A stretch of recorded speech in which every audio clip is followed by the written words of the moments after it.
Je voyage pour les cimetières. Accessoirement, je fais un peu de tourisme banal. Mortel. Mortel.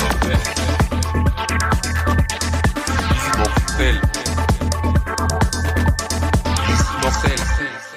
Vous écoutez Visite Mortelle. Dans l'épisode 30, on vous présentait André Chabot, artiste et photographe de cimetière depuis plus de 50 ans, qui a visité le monde entier pour capturer le plus de monuments possible. Il nous a proposé d'enregistrer dans son appartement, qui est en réalité son atelier. C'est là où il crée des installations, façonne ses expositions, traite ses planches contact et surtout, collectionne un nombre incalculable d'objets, tous plus insolites les uns que les autres, autour d'un seul thème, la mort.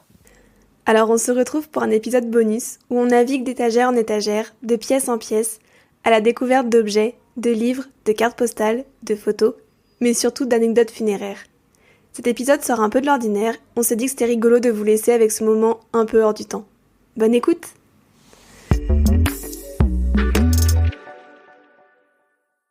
Alors vous voyez, voilà des cercueils que j'utilise. Hein.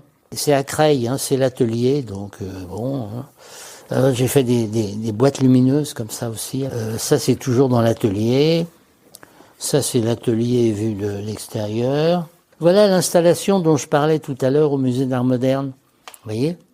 Un cimetière, 26 tombes parce que 26 lettres de l'alphabet, une serre de jardin que j'ai transformée en chapelle funéraire. Mais à l'intérieur, c'est comme si ça avait été un petit peu ma chambre, avec tous les jouets militaires qu'on a pu m'offrir, ou les bouquins, la merveilleuse histoire de l'armée française, vous vous rendez compte ? Bref.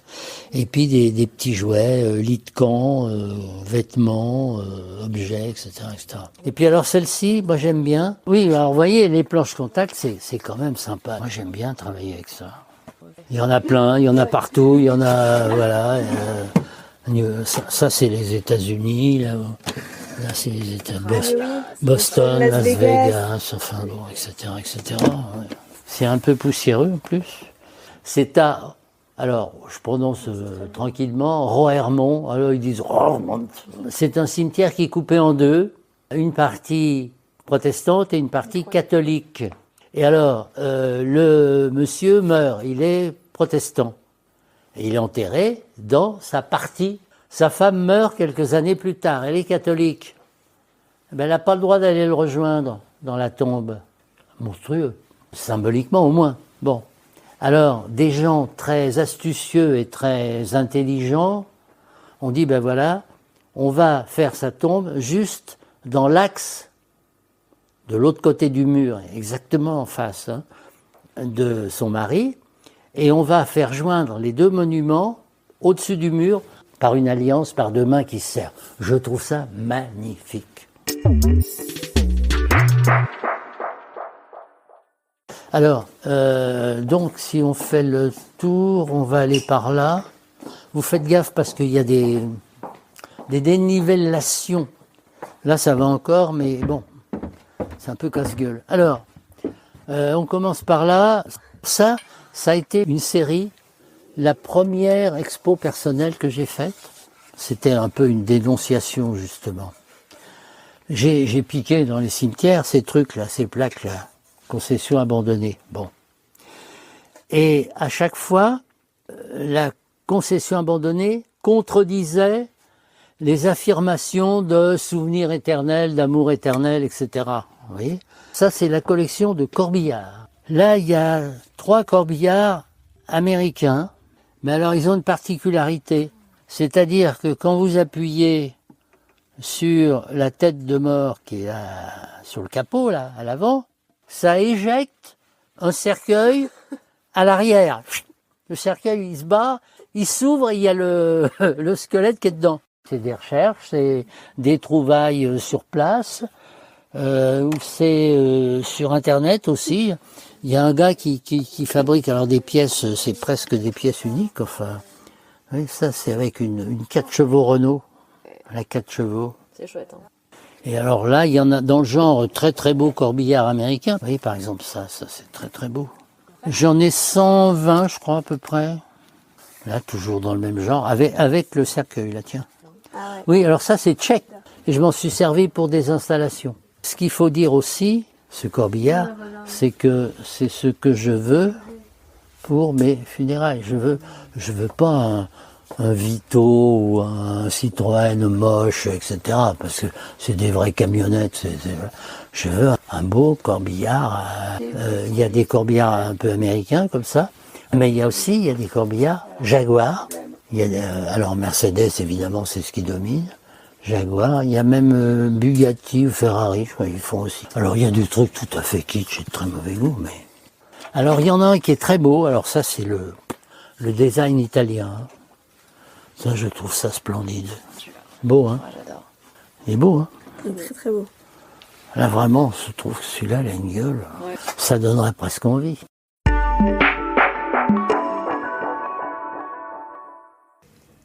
Et entre tous ces modèles de corbillard, des albums photos. Mais pas n'importe lesquels. André récupère de vieux albums photos de famille qu'il trouve en brocante ou dans les puces. Il enlève les photos et les remplace par celles qu'il prend dans les cimetières. Les sculptures, les gisants ou les statues de tombes du monde entier prennent alors vie dans ces albums. C'est un album de famille, parce que je rachète des albums de famille aux puces, à Saint-Ouen, etc. Mais les gens qui ne savent pas, puis dans un premier regard, ils voient des photos de famille.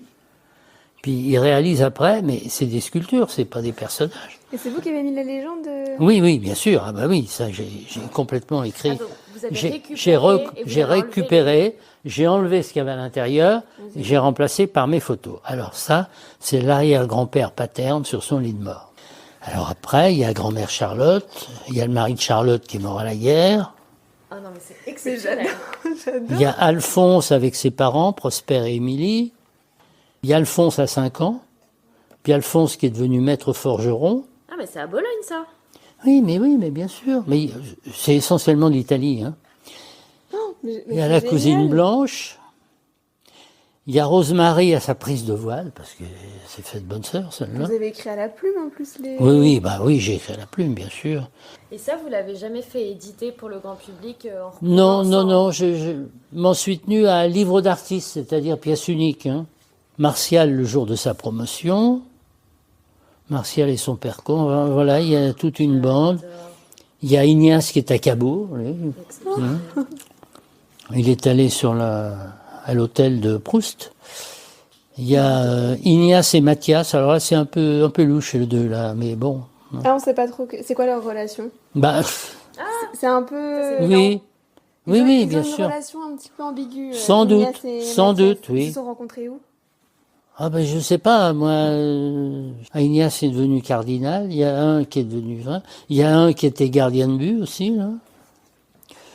Vous voyez, il y a le cousin Basile, lui, il était boulanger. Oula, l'oncle Arsène avec un point d'exclamation. Mais oui, parce que Ah, c'est un ivrogne. d'accord. Ah oui. Arsène Mais Ivrogne. vous allez le voir d'ailleurs là-bas, tout à l'heure, celui-là. Bon, il y a un prof de philo, là. Alors, il y a Élisée le jour de son mariage avec Raymonde. Et en fait, c'est le frère et la sœur, renseignement pris. Ah, Attendez, le frère et la sœur qui se marient? c'est une histoire d'inceste. Mais non, pas du. C'est moi qui raconte Mais oui. que c'est le jour de leur mariage, parce que c'est ce que j'ai cru sur le coup. Et puis après, on m'a dit non, c'est le frère et la sœur. Bon, bah attends, hein. Ah, C'est bon. donc en fait, ils sont pas en train de se marier, ils sont juste frères et sœurs. Ils sont frères et sœurs en fait, D'accord. mais bon, on interprète. Hein. D'accord.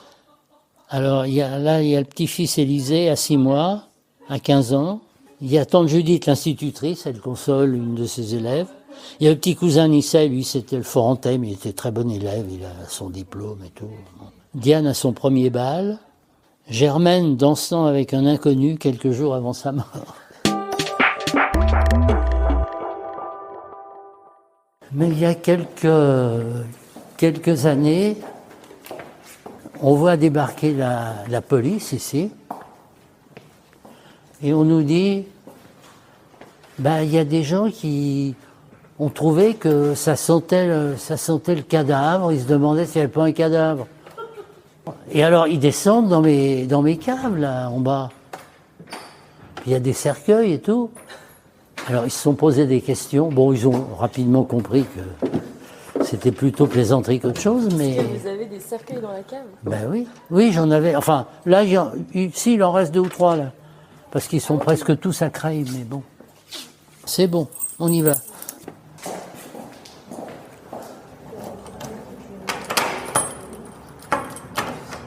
Ah ben, ça, c'est bon. Et ça devrait fonctionner. Ouais, hurrah. Bon, alors, hop. Alors, on va allumer. Oui, on va déjà allumer ici. J'ai mis 2 ou 3 bâches pour que vous voyez à peu près ce que ça fait. Voilà. Alors faites attention à ne pas vous prendre les pieds. Alors là, je vous montre, là c'est des... Ça c'est un ange un peu pensif, mais qui est très très beau. C'est à Karlovy Vary. C'est en République tchèque. Ah ben il y en a une derrière là aussi, je ne sais plus ce que c'est. Attendez, on va essayer de bouger un peu ça. Ah oui, ben je vais la faire venir par là. Comme ça, vous pourrez voir ce qu'il y a derrière. C'est encore un ange qui pleure sur une tombe, vous voyez. J'ai beaucoup lu parce que, bon, j'étais fils unique. Hein. Bon, j'avais une sœur, mais qui est morte toute petite.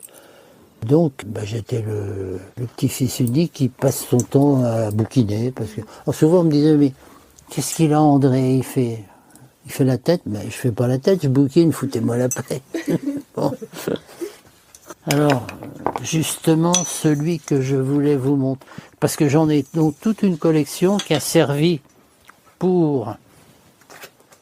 J'essaie de pas me prendre les pieds dans les trucs, parce que... Oh, mais c'est de plus en plus encombré. C'est effrayant.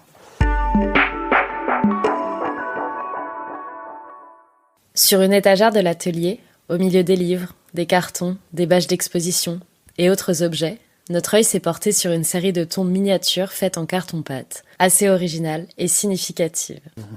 Oui, là, les tombes, vous avez vu, hein, c'est... Ouais. Bon, alors, j'en ai eu beaucoup d'autres. Il y en a qui ont été vendus. Il y en a, bon. Alors, bon, le dernier voyage, hein, avec les valises...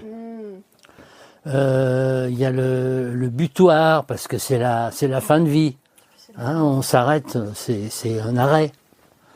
Bon. Il y a ce qui mesure une vie, avec le centimètre, là.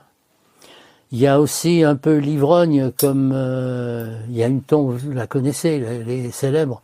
La tombe du marchand de vin, là, dans le centre de la France. Ah oui, c'est un wagon-foudre. Il y a le plateau avec les roues, et puis au-dessus, il y a un tonneau. Alors la grande plaisanterie, toujours, c'est de dire, mais où est-ce qu'il est, le bonhomme? Il est dans le tonneau? Non, il n'est pas dans le tonneau. Il est en dessous, évidemment. Non, mais... Et puis alors, il y en a une, oui, avec des poids. Alors ça, c'est en rapport avec l'histoire un peu ancienne maintenant, la peur des morts. C'est laquelle? Ah oui, celle-là. Ça veut dire... reste là-dessous, oui. Ne sors surtout pas, et c'est pour l'empêcher de sortir. Tous les livres sur la mort sont là, et puis là, c'est ce coin-là. Puis ça, c'est tous des articles que j'écris, dans différentes revues. Ah oui, il y a un masque mortuaire. Non, mais j'en ai une autre qui est plus intéressante, c'est le petit hôtel des morts portatif. Alors, il y a la photo des ancêtres, et puis il y a une urne cinéraire, c'est-à-dire qu'on se balade avec les cendres de ses parents. D'accord. Et ça s'allume. Donc il y a une ampoule avec une croix. J'ai trouvé des ampoules en forme de croix.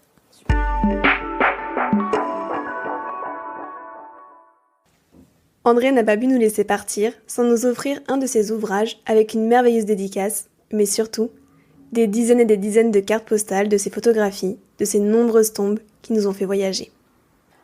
Ah ouais, celle-là, elle est très, très ça, belle. J'aime beaucoup. Hein. C'est en Lituanie, parce que dans les pays baltes, ils ont une tradition sculpturale extraordinaire, et en particulier pour les cimetières.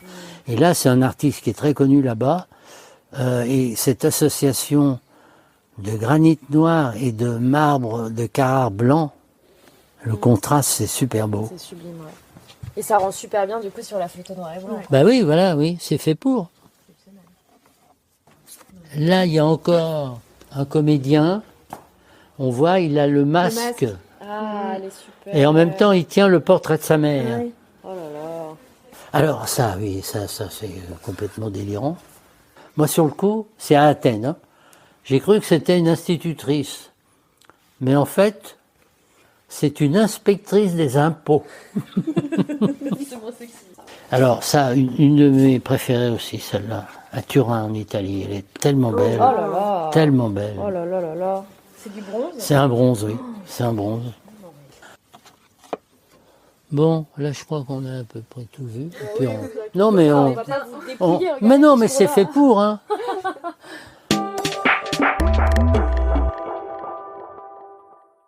Et pour clôturer ce moment avec André, après avoir parcouru ses pellicules photographiques, on lui a demandé si quand même il avait trouvé la perle rare parmi toutes ces tombes vues dans le monde entier. Ben, c'est la mienne. Mais je peux pas répondre autre chose. C'est plus facile. Hein. Ça m'évite de répondre. Bon, cela dit, il y en a d'infiniment plus belles. Hein. Ça, je discute pas. J'aurais même aimé faire encore plus grand, mais bon, puis il faut pas non plus être complètement cinglé.